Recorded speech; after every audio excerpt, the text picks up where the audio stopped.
तो इतिहास बदलेगा नहीं बदलेगा सेठ जी हिमाचल का ये तो वक्त बताएगा, लेकिन बीजेपी ने फायर ब्रांड नेताओं को उतारकर कोशिश पूरी कर दी है कि इस बार परिवर्तन ना हो सके हिमाचल। और बीजेपी की यही शक्ति है, बढ़ जाते हैं सारे। जिस तरह से प्रधानमंत्री नरेंद्र मोदी ने गुजरात में कहा कि ये गुजरात मैंने बनाया है, वलसाड़ में जब वो बोले तो उनका उद्देश्य सिर्फ शुभ यही था कि गुजरातियों से कनेक्ट हो जाऊं, उन्हें एक बार फिर से अपने साथ जोड़ूं। मतलब जहां सरकार है वहां परिवर्तन नहीं, जहां नहीं है वहां रुके रहो। आ गुजरात मैं बनाव्યું છે, आ गुजरात मैं बनाव्યું છે। जब भी चुनाव आता है, अस्मिता का अध्याय खुलता है। गैरों अपनों का सवाल खड़ा होता है। जाति, मजहब और संप्रदाय के साथ क्षेत्रीयता भी सिर उठाती है। गुजरात में भी एक बार फिर दावों का दौर है। मिसाल है पीएम मोदी का ये नया नारा, जो उन्होंने गुजराती अस्मिता का ध्यान रखते हुए उछाला है। गुजराती चाहे मारो आदिवासी होय, चारो मारो माछीमारी होय, चाहे शहर में रहते हो कि गामड़ा में रहते हो, आत्मविश्वास थी भरेलो छे। अने एटला ज माटे प्रत्येक गुजराती बोले छे, अंतर्मननो अवाज बोले छे। प्रत्येक गुजरातना हૈયામાંથી नाद निकळे छे। कयो नाद निकळे छे?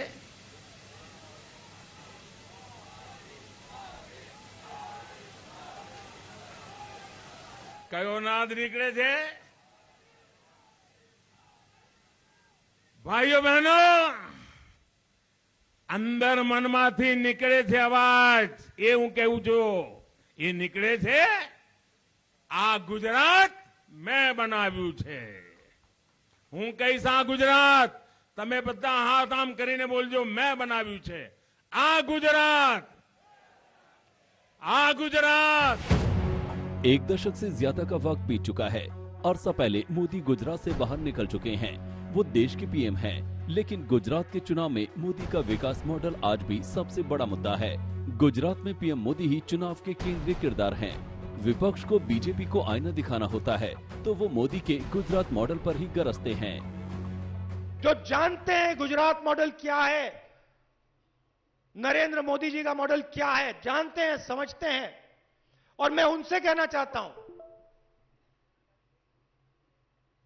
नया गुजरात बनाना पड़ेगा। आपके भविष्य की बात है।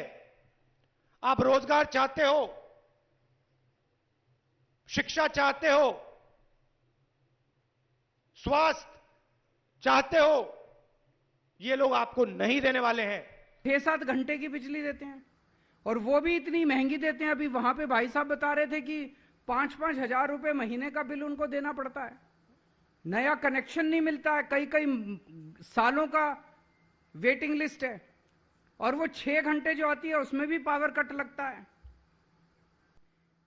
मेरे को याद है पिछले 2014 के चुनाव के पहले बीजेपी के नेताओं ने दिल्ली भी आए, उत्तर प्रदेश भी गए। जब चुनाव लड़ रहे थे लोग, पूरे देश में जा जाके उन्होंने छाती चौड़ी करके बोला, गुजरात में बिजली जाती बनती है, यहां पे बिजली आती है तो न्यूज बनती है। अब मेरे को पता चला यहां पे तो बिजली जाती बहुत है।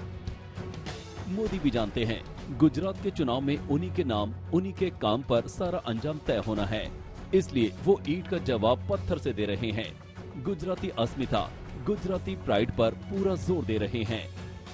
मोदी के इस बयान से आप समझ जाएंगे कि मैंने गुजरात बनाया के नारे के पीछे इशारे क्या है।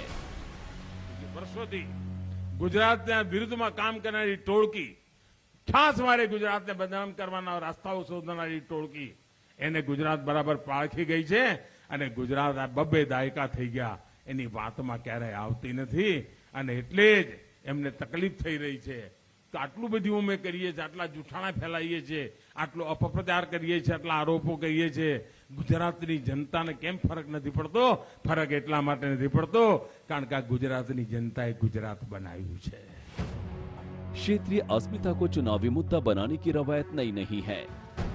पश्चिम बंगाल में तृणमूल कांग्रेस की बंगाली अस्मिता, महाराष्ट्र में शिवसेना की मराठी अस्मिता, तेलंगाना में टीआरएस की तेलुगु अस्मिता, ओडिशा में बीजेडी की उड़िया अस्मिता, पंजाब में अकाली दल की पंजाबी अस्मिता। क्षेत्रीय दलों की ऐसी कई मिसालें रही हैं। आदिवासी, दलितों, पिछड़ों की अस्मिता की राजनीति करने वाले भी बहुत हैं। लेकिन गुजरात में बीजेपी और कांग्रेस दोनों का गुजराती कनेक्ट रहा है। राजनीति बदले आम आदमी पार्टी की एंट्री से और इसलिए गुजराती अस्मिता को आजमाने की जरूरत आ गई। अहमदाबाद से गोपी घांगर के साथ सौरभ वक्तानिया, आज तक।